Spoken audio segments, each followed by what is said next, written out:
Hello everyone, आप सभी का मेरे चैनल पे स्वागत है। आज हम बात करेंगे बहुत इम्पोर्टेंट टॉपिक पर।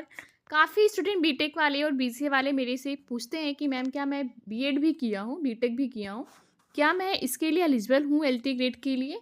हम एक एक करके सारी टॉपिक पर बात करेंगे। देखिए, आपने मान लीजिए आपकी एलिजिबिलिटी ये होती कि आपका जो ग्रेजुएशन होना चाहिए उस सब्जेक्ट से होना चाहिए, तभी आप एलिजिबल हो। चाहे वो हिंदी की बात हो या संस्कृत की बात हो या फिर मैथ्स की बात हो, साइंस की बात हो, किसी भी सब्जेक्ट की बात हो या होम साइंस की बात हो। अगर आपने उस सब्जेक्ट को एज़ अ डिग्री मतलब पढ़ा हुआ है, आपको उससे डिग्री मिली हुई है, तभी आप उसके लिए एलिजिबल हो। उस सब्जेक्ट से आप जो है टीजीटी दे सकते हो। लेकिन कुछ लोगों का कहना ये है कि मैम मैंने साइंस जो है 2 साल पढ़ी हुई है, कुछ लोग कह रहे हैं कि मैंने मैथ्स 2 साल पढ़ी है, क्या मैं इसके लिए एलिजिबल हूँ? बीटेक भी किया हूँ, बीटेक में मैंने 2 साल मैथ्स पढ़ी हुई है। देखिए, अगर आपने बीएससी किया है और आपने बीएससी में 2 साल पढ़ा है, तो आप बिल्कुल एलिजिबल हो। आपने लास्ट ईयर भले ही ड्रॉप कर दिया हो।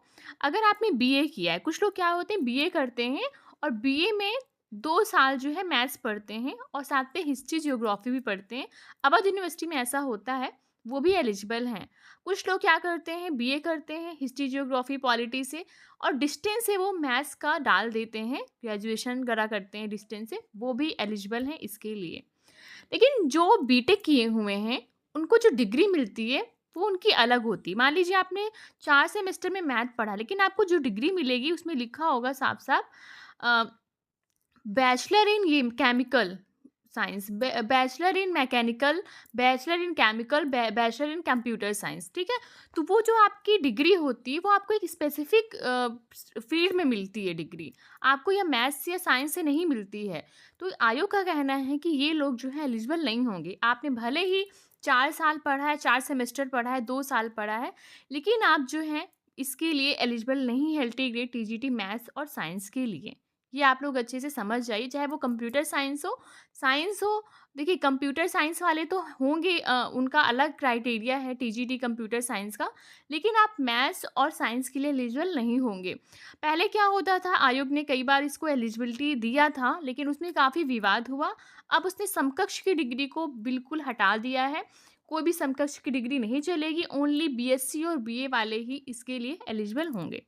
अगर हम बात करें केंद्रीय विद्यालय का, तो केंद्रीय विद्यालय ने तो साफ-साफ लिखा हुआ है कि बीटेक की डिग्री वाले व्यक्ति गणित के शिक्षक नहीं बन सकते हैं।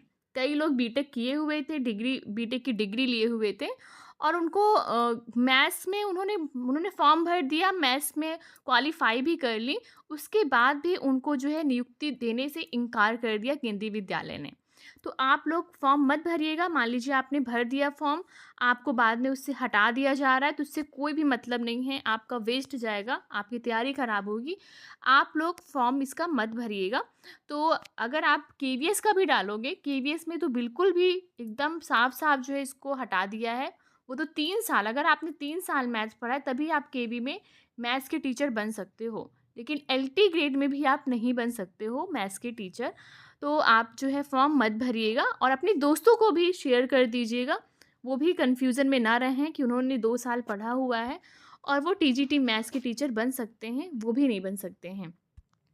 तो आई थिंक आपको सारे डाउट्स क्लियर हो गए होंगे। आप लोग कमेंट सेक्शन में बताइएगा कि आपको कुछ भी डाउट होगा, अगर आपको थोड़ी-सी भी डाउट आ रही है इस में टीजीटी मैथ्स या साइंस में, तो आप मेरे से पूछ सकते हो और अपने दोस्तों को भी शेयर कर दीजिएगा, चैनल को सब्सक्राइब कर दीजिएगा अगर आप नए हैं। Thank you so much.